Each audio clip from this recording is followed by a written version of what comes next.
잘 지냈어요? K2 친구들? 오다 가다 계속 봐서 반갑네. 민소법이 어려운 이유는 두 가지예요. 일단 절차법이기 때문에 직접 해보면 참 별거 없는데 직접 해보지 않았기 때문에 상상의 나래를 조금 심하게 펼칩니다. 그래서 직접 경험해본 사실이면은 이 문헌 텍스트가 이해하는데 막상 해보면 별거 없거든요. 인정신문, 형사소송법, 인정신문 뭐예요? 이름, 주소. 다음 주소할 때 꼭 등록 기준지, 본적을 물어요. 본인이 맞는지.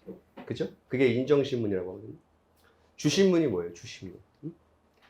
증인을 신청한 변호사가 먼저 자기한테 유리한 진술을 먼저 이렇게 해요. 주신문. 그럼 반대 신문하고 다음 재주신문을 한 번 더 하고. 그죠? 거기서 끝납니다. 한 번 재반대 신문을 하려면 재판장이 허가를 받아야 되는데 사람이 하는 일이라서 경우에 따라서 재판장이 허가를 해주기도 하고, 근데 통상 3번 정도 하고 끝나는 경우가 많아요.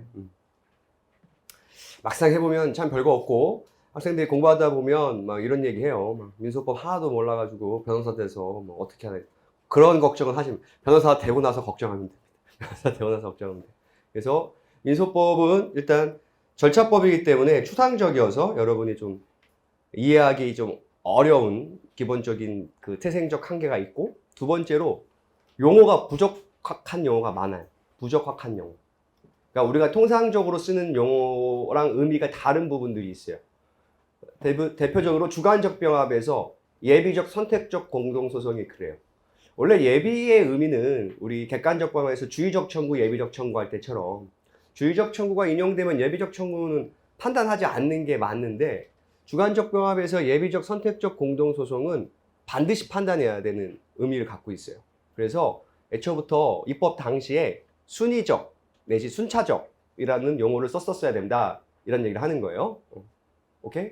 그렇기 때문에 이 두 가지 이유 때문에 민소법이 좀 어렵게 느껴집니다. 그래서 방향을 잘못 잡으면 메베우스의 띠가 되는 게 바로 민소법이에요.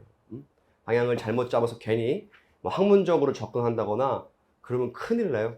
어차피 민소법 학문적으로 접근하려면 일본어를 잘하거나 독일어를 잘해야 돼요. 근데 여러분이 뭐 박사학위 받을까 아니면 굳이 그렇게 할 필요 없어요. 변호사 시험에 요구되는 수준은 딱 극히 제한적이고 정해져 있어요. 그래서 제가 딱 그 깊이만 가르칩니다. 더 깊이 할 필요가 뭐가 있어? 이유가 없어요. 실무 가서도 판사님께서 다 유도해요. 이렇게 해라. 그러면 그렇게 다 해주면 되고, 성실히 답변서 잘 제출하고 하면 내가 민소법을 몰라서 의뢰인에게 불이익을 주는 그런 경우는 거의 발생하지 않습니다. 오히려 베테랑 변호사들이 실수할 때가 많아요. 상고 이유서 제출할 때 불변 기간이 아니어가지고 기간은 꼭 지켜줘야 되는데 깜빡하는 경우들이 있어. 일이 사건이 많고 바쁘다 보면. 그렇대서 손해배상 최근에 한 3천만 원 물어줬어요. 법인이. 무슨 말씀인지 아시겠죠? 그 상고 이유서 제출할 때는 딱 기간이 정해져 있거든요. 근데 그 기간을 깜빡 놓친 거예요. 바쁘다 보면 그럴 수 있지, 사람이. 그래가지고 상고장 제출도 못했어. 그래가지고 의뢰인이 손해배상 청구해가지고 인용된 케이스도 있습니다. 그죠?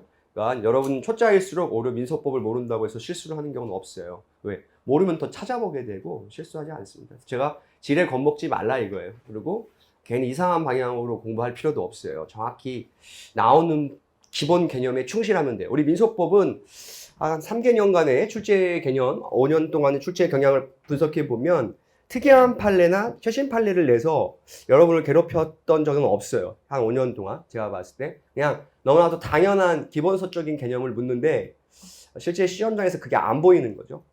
그런 가능성이 높습니다. 그래서 그런 걸 좀 주의하셔야 되고, 이제 말 나온 김에 이제 상법 얘기도 좀 하면, 상법이 어려운 이유는 간단해요.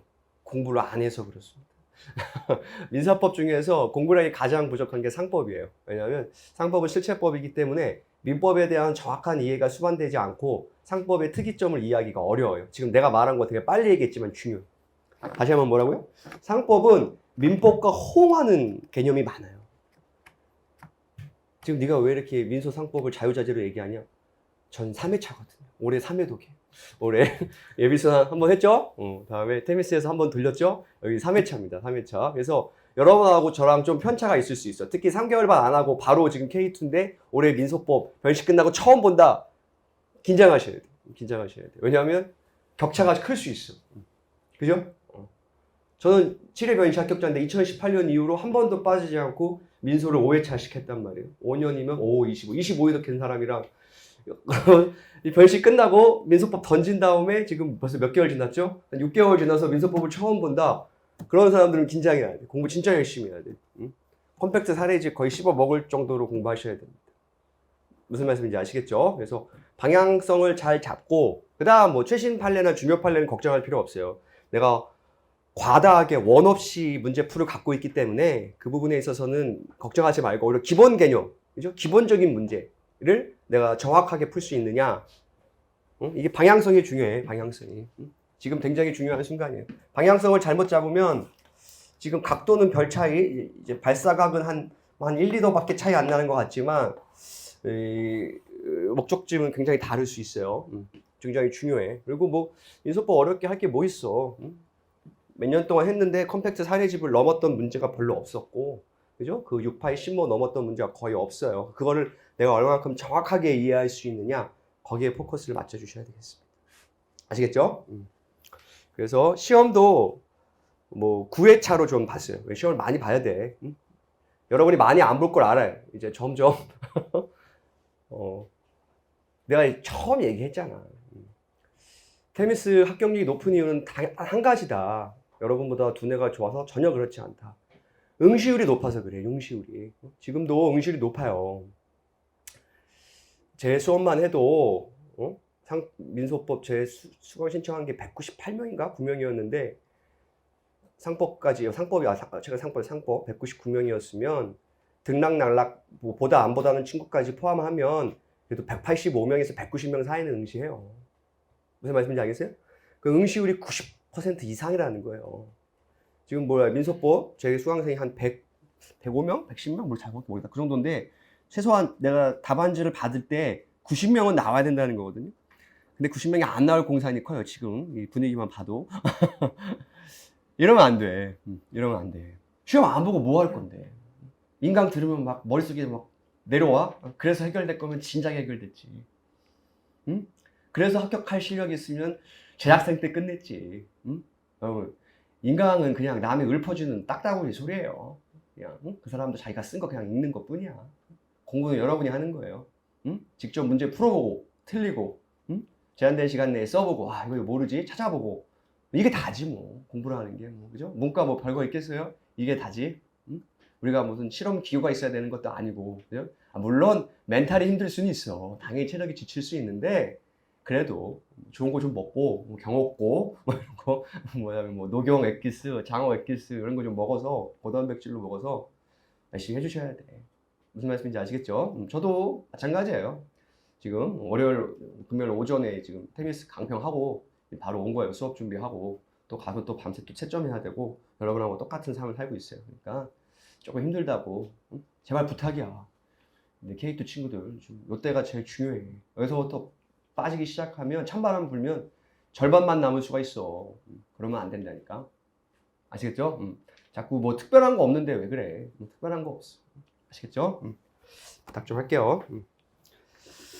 오늘은 뭐 첫 시간이니까 좀 가볍게 시작하고 제일 중요한 게 민소법 D야 D. 미안하지만 6, 7, 8, 9, 10이 제일 중요해. 특히 7, 8, 9, 10 기판형이랑 객관적 병합, 주관적 병합이 제일 중요해. 맨날 관할만 공부하지 말고 그죠? 관할은 거의 뭐 민총에 거의 뭐 폐하 권리 능력급으로 열심히 공부하는데 관할 문제 잘 안 나와요. 생각보다 잘 안 나와. 오늘 하는 거는 이제 관할이랑 당사자가 다고 나와봤자 객관식 두 문제 사례형 15점 많이 나오면 10점 안 나올 수도 있고 이게 다고요. 배점이 큰 건 역시 뒤에 기판형 부분이랑 병합소송 부분이 어렵습니다. 그래서 오늘은 좀 가볍게 들어주면 되겠어요. 약간 서빙한다 이런 느낌으로 가볍게 들어주면 되고 부탁이 있다면 이제 필사 검사 할 거예요. 내일부터 당장. 그래서 컴팩트 사례집을 진짜 잘 풀어줘야 돼. 거기 있는 내용만 정확하게 알아도 절대 손해 안 봐요. 뭐 나는 이미 검증이 됐지. 뭐 6년 차 해먹고 있는데 여기서 뭐 안 했으면 학생들이 진작 내쫓 찾겠지. 근데 그 정도만 하면 충분해. 더 뭐 하는 건 불필요해요. 필요해. 그걸 정확하게 이해하면 돼요. 서술도 그 정도만 하면 돼. 민소법에서 학설이 필요한 건 한 2개밖에 없어요. 2개. 불이익 변경 금지 원칙 관련해서 한 거랑 그다음에 몇 가지 있어. 한 2-3개 정도 적어주면 되고 나머지는 판례인데 근데 제가 계속 얘기하지만 판례의 표현이 좀 추상적이에요. 이 민소법이. 응? 그래서 여러분이 거기에서 오는 조금 거부감이 있어. 거부감이 있어요. 근데 그거는 자꾸 이제 익숙해지는 수밖에 없어. 근데 여러분 잘못이 아니다. 왜? 독일과 일본에서 쓰던 용어를 그대로 번역해서 쓰다 보니까 이 표현 절차가 좀 이게 우리가 일상적으로 쓰는 언어가 아니에요. 거기에서 오는 조금 불편함이 있지. 내용 자체가 그렇게 어렵진 않고 뭐 소송 절차와 관련된 이해도는 제가 높일 테니까 너무 걱정하지 않으셔도 되겠습니다. 부탁이 있는데 좀 어렵다면 필사해오세요. 필사해요. 열심히 CBT 쳐오고 응? 어쩔 수 없어. 뭐 이 공부 별거 없어요. 그죠? 그렇게 해서 자꾸 익숙해지는 수밖에 없다.